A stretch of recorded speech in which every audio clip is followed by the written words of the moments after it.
এটাই ইসলাম। অসুস্থ, আপনি যদি শুধু দোয়া চান সুস্থ হবেন। চিকিৎসা করা সুন্নাহ।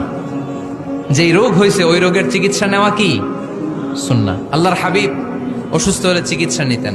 হাতে একবার বিচ্ছু কামড় দিল আল্লাহর হাবিবের আঙ্গুলে, তিনি রেগে গেলেন, ব্যথা পেলেন, আর বিচ্ছুরে বললেন, আরে বিচ্ছু, মানুষও চিনোস না, নবীও চিনোস না, কোথায় কামড় দিতে হবে এটাও জানোস না।